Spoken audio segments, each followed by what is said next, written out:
आज हम रिमाइंडर का टॉपिक करेंगे जो आपके पीसीएस या यूपीएससी के किसी भी या एसएससी के एग्जाम में आता है। जनरली ये एसएससी के एग्जाम में या स्टेट पीएससी के किसी भी एग्जाम में पूछा जाता है। तो रिमाइंडर का जो क्वेश्चन होता है, हमें पता है कि रिमाइंडर अगर हम किसी नंबर को डिवाइड करें, सपोज करें 11 को 9 से डिवाइड करें, तो ये तो सिंपल है, इसको डिवाइड करके रिमाइंडर आ रहा है 2। तो ये लेकिन अगर इसकी कुछ पावर आ जाए 236 इसमें पावर लग जाए तो ये डिवाइड करना थोड़ा टफ होता है। तो इसमें सिंपल सी बात है, जो रिमाइंडर आएगा उसकी पावर हम 236 लिख सकते हैं। अब हमें यहाँ पे 1 या -1 ढूंढना होता है। जैसे हमने 2 × 2 × 2, तो इसको अगर हमने 2 को 3 टाइम मल्टीप्लाई किया तो इससे 8 आ जाएगा। नेक्स्ट पॉकेट हम बनाते हैं 2 × 2 × 2, इससे भी 8 आ जाएगा। तो 9 से अगर हम 8 को डिवाइड करेंगे तो यहाँ पे आएगा -1 और यहाँ पर भी आएगा -1। तो 2 -1 से हो जाता है +1। तो मतलब अगर यहाँ पे अगर हमने 11 की पावर 6 ली, उसको 9 से डिवाइड किया तो 1 रिमाइंडर आया। तो 6 रिमाइंडर में 6 पावर में 1 रिमाइंडर रिपीट होगा। तो जो पावर दे रखी है 236, तो 236 को हमें 6 से डिवाइड करना है। हर 6 नंबर का एक बकेट बनेगा। 6 नंबर पर रिमाइंडर 1 आएगा, अगले 6 नंबर पे तो हम इस नंबर को 6 से डिवाइड कर देते हैं। 6 3 18 हो गया, उसके बाद बच गया 5 6 9 54। तो 6 9 54 और बच गई 2 पावर बच गई, तो 39 पावर तक तो रिमाइंडर 1 आ जाएगा।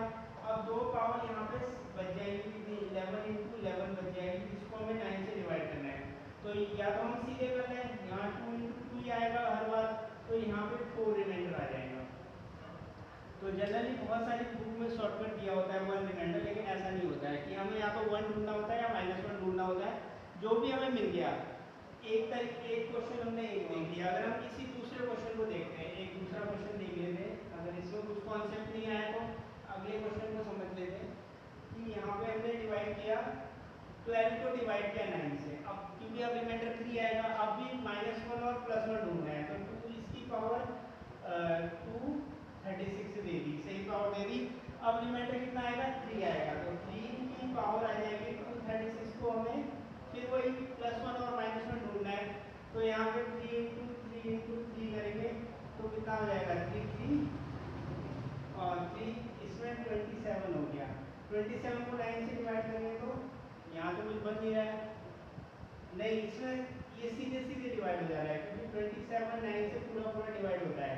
मतलब हर 3 पावर में रिमाइंडर 1 आएगा, तो 3 3 के बकेट बनाने हैं। जो पावर दे रखी है उसको 3 से डिवाइड कर दो। 236 को 3 से डिवाइड कर देंगे तो 3 7 जा 21, 7 3 21, बच गया 2 6 और बच गया कितना 7 3 21, 2 और 6 26 बच गया ना। 7 चौको नहीं 8 3 24, तो 2 पावर बच जाएगी अभी भी। तो 2 पावर बचेगी तो 2 पावर में 3 3 रिमाइंडर आएगा, 3 × 3 बच जाएगा, यानी 9 रिमाइंडर आएगा। तो अब यहाँ पे पावर जब 3 ये थी 9 थी, जब रिमाइंडर 3 था तो 3 पावर में रिपीट हो रहा था। पिछले बार में 2 पावर में आ रहा था तो हमने -1 ढूंढा था, यहाँ +1 मिल गया। तो यहाँ +1 मिल जाए या -1 मिल जाए। अब एक क्वेश्चन और जिसमें देख लेते हैं कि अगर यहाँ पे ये आ जाए 13 को डिवाइड करना हो 9 से, तो अब रिमाइंडर कितना आएगा, अब 4 आएगा। 4 की पावर हमने 236 ले ली, तो अभी भी हमने +1 और -1 ढूंढना है। तो अब 4 × 4 × 4 करेंगे, 4 × 4 × 4 करेंगे तो कितना आ जाएगा 64 आ जाएगा। 64 को 9 से डिवाइड करो 9 से 63, तो यहाँ पर 3 पावर में 1 आ गया, तो 3 पावर में यहाँ 1 आ गया, तो फिर 3 3 का बकेट बन जाएगा यहाँ भी। तो 236 को 3 से डिवाइड करेंगे तो 2 रिमाइंडर बच जाएगा, क्योंकि पिछले बार भी 2 बचा था। तो यहाँ 4 × 4 बच जाएगा, तो 4 को 16।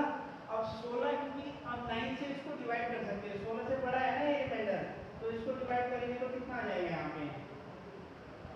अच्छा पिछले बार में तो रिमाइंडर 1 था ना, 9 आया था, तो पूरा पूरा डिवाइड हो जाएगा। तो यहाँ पे इसमें हो जाएगा 7 रिमाइंडर आ जाएगा।